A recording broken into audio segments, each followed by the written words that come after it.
Hypnotic suggestions. How do you know when they're gonna work? Well, that's a good question. We've been asked this a number of times, people wondering, is it working? How will I know if it's working? How will I know if my hypnosis subject is going to accept the suggestions I'm giving? Right. So let's start with the absolute basics here. Obviously, in order for a hypnotic suggestion to hit home, the person needs to be in a sufficient trance, right? And we usually indicate a sufficiently deep trance. And we like to go for the somnambulistic trance, and don't write to us. We know it's only a model. It's a useful model. But a somnambulistic trance is the working state of hypnosis, and that's where we're going to be able to create the effects that we need. Now, in a light trance, you can get other things working, but if you're creating a deep enough trance, they're going to be liable to accept the suggestion. So what else? Okay, let's talk about calibration, because obviously as you're doing hypnosis, and actually a really good example of this will be in your stage hypnosis show. We just finished shooting that director's cut, right, where you can see what's happening and calibrate. But let's say in a therapeutic context, it's exactly the same thing.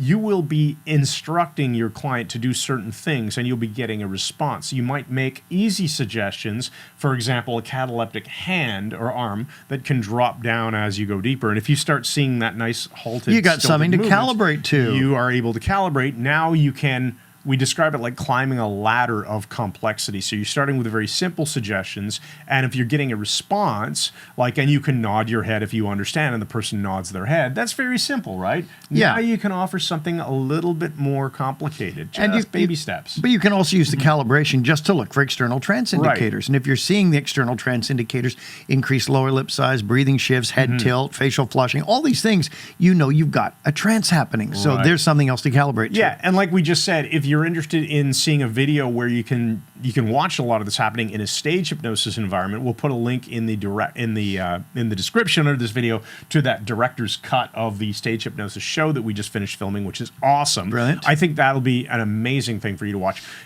Talk about future pacing and how you can use that. It's great. Future pacing puts them hypothetically in the situation that would be problematic in normal life. So let's say a guy is really intimidated by his boss. And so when we trance them out, we do all the change work, and we want to make sure the directions or the suggestions have gotten right in and they've hit. So I'll say to the person, and now go into the future in your mind. You're going into work tomorrow. How are you responding when you see your boss? Are you going to be strong? Are you going to be powerful? And I'm watching for the person to smile and nod their head. Now I know the suggestion has taken because they're future pacing it to check it. By the way, you're fired. Scare you? What? Scare you? Think I was your boss? Yeah. What else have we got here? So you also want to make sure that the suggestions that you give, I mean, this is so obvious, but make sure that suggestions you give your hypnotic subject or clients actually align with what they want. Because if the suggestions align with what they want in life, what they've come to you for, then obviously they have much higher chance of being accepted versus if you give ridiculous suggestions that are not ecological with their outcomes and their goals. Right, and the way you can do this is by using their exact words. Then you know. Remember I said the example of the woman who wanted to look really hot on the beach in the Riviera in that black thong bikini. Yeah, you don't tell her that she's going to be wearing this attractive bathing suit. No, you say black thong bikini. Black thong bikini in the Riviera, you look amazing. Because I'm feeding back what she wanted. And probably a lot of other people want it. I would imagine. So using their words, and that's where intake comes in. So you're going to be doing a proper intake with your client, and then you will write down specific words, things like nominalizations and the verbs that they use, and just their way of describing it, or even their metaphors. People will often tell you what they want in the form of a metaphor. Oh, I just want to feel like I'm not stuck anymore. Well, it's they're not actually physically stuck, right? They're not standing on that fly catching paper or something.